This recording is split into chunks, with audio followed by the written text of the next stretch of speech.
Assalamualaikum warahmatullahi wabarakatuh. Nama saya Salsabila Pranata dari kelas 11C akan mempresentasikan cerpen Menembak Mati 7 Orang.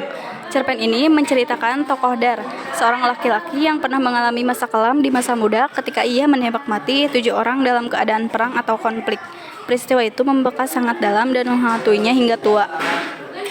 Unsur intrinsik. 1. Tema. Temanya tentang takdir, penyesalan, dan masa lalu kelam yang sulit dilupakan. 2. Tokoh dan penokohan. Tokoh aku. 1. Tenang, bijak, menerima masa lalu apa adanya. Yang kedua, tokoh Dar. Tinggi besar, dulu gagah dan populer.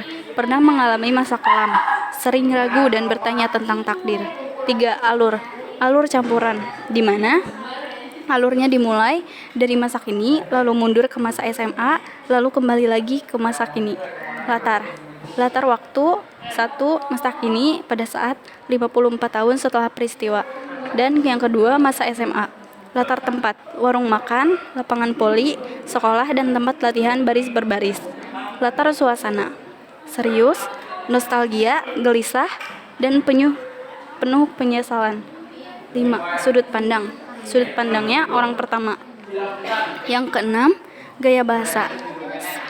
A. Repetisi, pengulangan untuk penegasan. Contohnya, jadi kamu tetap yakin. Yang kedua, metafora, perbandingan langsung.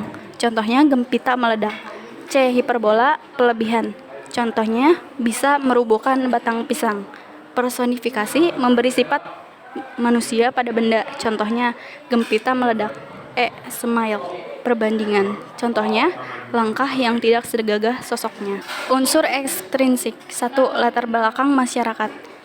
Masa ketika sekolah masih memiliki latihan militer, baris berbaris yang ketat, situasi sosial politik yang tidak stabil sehingga anak muda mengenal senjata, masyarakat yang hidup dan dalam bayang-bayang konflik sehingga kekerasan dianggap hal biasa, pandangan masyarakat yang sering dianggap seseorang gagah dari fisik bukan dari batin.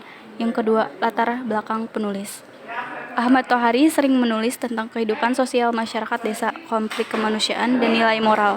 Ia hidup pada masa ketika konflik Indonesia masih sering terjadi, sehingga pengalaman sosial itu memengaruhi tulisannya. Gaya khasnya banyak mengandung renungan, nilai moral, dan kemanusiaan. Lalu ketiga, nilai yang terkandung dalam cerpen. A. Nilai moral. Setiap perbuatan ada konsekuensinya. Belajar menerima takdir, jangan memandang keburukan seseorang tanpa memahami latar belakangnya. B. Nilai sosial. Persahabatan yang bertahan puluhan tahun, rasa hormat pada masa lalu seseorang, hubungan manusia yang tetap saling memahami. C. Nilai kemanusiaan. Luka batin dari kekerasan, penyesalan dan trauma, perjuangan berdamai dengan diri sendiri, amanat atau pesan moral. Masa lalu tidak bisa diubah, tapi bisa diterima sebagaimana bagian dari hidup. Jangan menghakimi orang dari masa lalunya. Setiap tindakan punya konsekuensi. Sekian, terima kasih.